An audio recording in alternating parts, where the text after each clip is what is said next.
তখন ঘড়িতে রাত 12টা। আকাশে বর্ষার ঘন কালো মেঘ, ঝোড়ো হাওয়া বইতে শুরু করেছে। মাঝে মাঝে বাজ পড়বার কান ফাটানি আওয়াজ। এইরকম একটা রাতে আমি আর বিমল আমাদের এক বন্ধুর বিয়ের ভরিভোজ সেরে আমাদের নিজের গ্রামে ফিরছিলাম বাসে করে। কিন্তু হঠাৎ বাসের ইঞ্জিনটা খারাপ হয়ে গেল। আর তারপর ড্রাইভার নিজের ভঙ্গিতে জানিয়ে দিল, আজকে রাতে আর বাস ঠিক হবে বলে মনে হয় না। রাতটা থাকার যদি কেউ কোনো ব্যবস্থা করতে পারে দেখুন, না হলে আজ রাতটা এই বাসেই কাটিয়ে দিন, কাল সকালে কিছু একটা করা যাবে। এই বিমল, এ যে খুব বিপদে পড়ে গেল। রাতটা তো বন্ধুর বাড়িতে কাটিয়ে দিলি ভালো হতো দেখছি। আমি তো তোকে তখনই বলেছিলাম, তুই তো শুনলি না আমার কথা। এখন বোঝো ঠেলা তোর। এই দুর্যোগের রাতটাই কি বিপদেই না পড়া গেল। আরে বন্ধু, রাগ করছিস কেন? আমি কি করে জানবো বল এই সময় এই মাঝ রাস্তায় বাসটা খারাপ হয়ে যাবে? আচ্ছা, ওই দূরের দিকটাতে একটা আলো দেখা যাচ্ছে না, তুই দেখতে পাচ্ছিস? ওটা কি বলতো, কারো কি বাড়ি? চল তো দেখি, ওখানে যদি আজ রাতটার জন্য কিছু একটা ব্যবস্থা হয়ে যায়। এরপর আমরা ওই আলোটাকে উদ্দেশ্য করে রওনা দিলাম। কিছুক্ষণ আলো লক্ষ্য করে হাঁটবার পর এক পুরনো সেকেলে বিশাল জমিদার বাড়ির সামনে এসে দাঁড়ালাম। একটু ইতস্তত করে আমি দরজায় টোকা দিলাম। কিছুক্ষণ টোকা দেবার পর দরজাটা একটা বিকট শব্দ করে খুলে গেল এবং প্রায় 80 থেকে 85 বছরের এক বৃদ্ধ বেরিয়ে এসে কর্কশ স্বরে বলল, কি ব্যাপার, কারা আপনারা? আগে আমাদের বাসটা খারাপ হয়ে গেছে ওই রাস্তার ধারে, তাই এই রাতটা একটা আশ্রয়ের জন্য আপনার এখানে এসেছিলাম।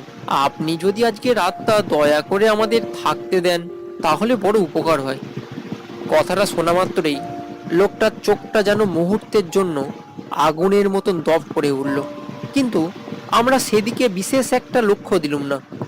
লোকটা একটু মৃদু হেসে বলল, আপনারা ভেতরে এসে বসুন। আমরা দুজনে ভেতরে এসে দেখলাম বাইরে থেকে বাড়িটা পুরনো লাগলেও ভেতরটা কিন্তু খুব পরিপাটি করে সাজানো গোছানো। এরপর আমরা দুই বন্ধু একটা সোফার উপরে আরাম করে বসলাম। আপনি এই বাড়িতে একাই থাকেন? বৃদ্ধ বলল। হ্যাঁ বাবু, আপনারা ভিজে গেছেন তো বৃষ্টিতে, একটু চা খাবেন? দাঁড়ান দাঁড়ান, আপনাদের জন্য একটু চা করে আনছি।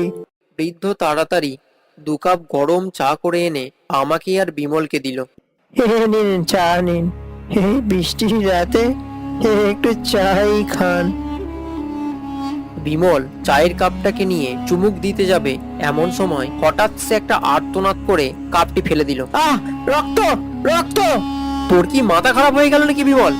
এটা কি করলি তুই? এরপর বিমল একটু ভয়ার্থক স্বরে বলল, চায়ের কাপে রক্ত? আমি বিমলকে নিচের দিকে আঙুল দেখিয়ে বললুম, রক্ত? কোথায় রক্ত? ভালো করে দেখ নিচই, ওটা চা ছাড়া আর কিছুই না। কিন্তু আমি তো নিজের চোখে দেখলাম কাপের মধ্যে লাল রক্ত।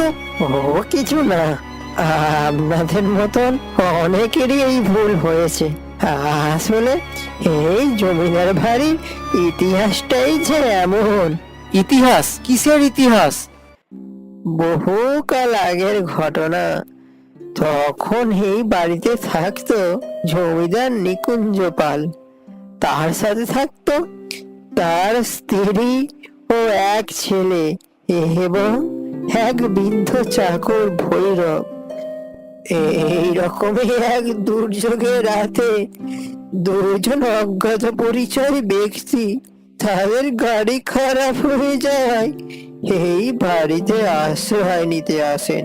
কি তোমরা এত রাতে এই দুর্যোগের দিনে বাইরে কেন? আমরা এই দুর্যোগের রাতে খুব বিপদে পড়েছি। আজকে রাতটা কি আপনার বাড়িতে একটু আশ্রয় পাওয়া যাবে? যদি আশ্রয় পেতাম তাহলে খুব উপকার হতো।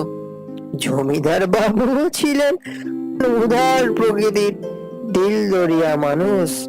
তিনি শুধু ওই ব্যক্তিকে আশ্রয় দিলেন তাই নয়, তাদেরকে খুব খাতির যত্ন করে খাওয়ালেন সেই রাতে। তাই ঝড় বৃষ্টির রাতে তোমাদের তো খাওয়া দাওয়া কিছু হয়নি? দাঁড়াও দাঁড়াও, তোমাদের জন্য খাবার কিছু একটা ব্যবস্থা করি। আপনি যদি না আশ্রয় দিতেন তবে যে আজ কি হতো। আপনাকে অসংখ্য ধন্যবাদ। তোমরা ওই পূর্ব দিকের ঘরটাতে যে শুয়ে পড়ো। মাঝরাতে জমিদার বাবুর হঠাৎ ঘুম ভেঙে যায়।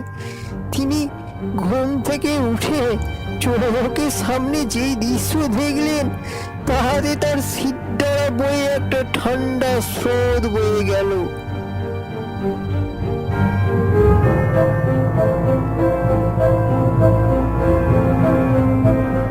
তবে রে পাষণ্ড, তোদের এত সাহস! এবার তোদের আমি হত্যা করে নরকে পাঠাবো।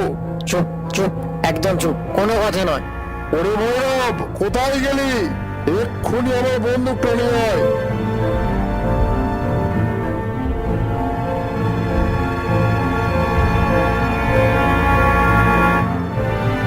এরপর তারা লুঠের মাল নিয়ে চলে যাওয়ার আগে পুরো বাড়িতে আগুন ধরিয়ে দিয়ে যায়, যাতে কোনো প্রমাণ পুলিশ না পায়।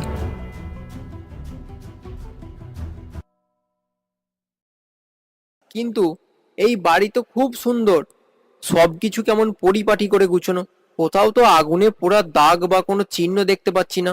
এরপর বিমল আমাকে কুনিয়ে করে ধাক্কা দিল এই এই শুভ, শুভ, এবং চোখের ইশারাতে বৃদ্ধের পায়ের দিকে তাকাতে বলল। আমি বিস্ফারিত চোখে দেখলুম বৃদ্ধের দুই পা উল্টো দিকে মুখ করা, আর কখন যেন সাজানো গোছানো ঘরের ভেতরটাও পাল্টে গেছে এবং সেটা রূপান্তরিত হয়েছে একটা পুরনো হানা বাড়িতে। হঠাৎ একটা অশরীরী অট্টহাসি আমরা শুনতে পেলাম এবং পরের মুহূর্তেই বাতাস ভেদ করে তিনটি অশরীরীর আবির্ভাব হলো।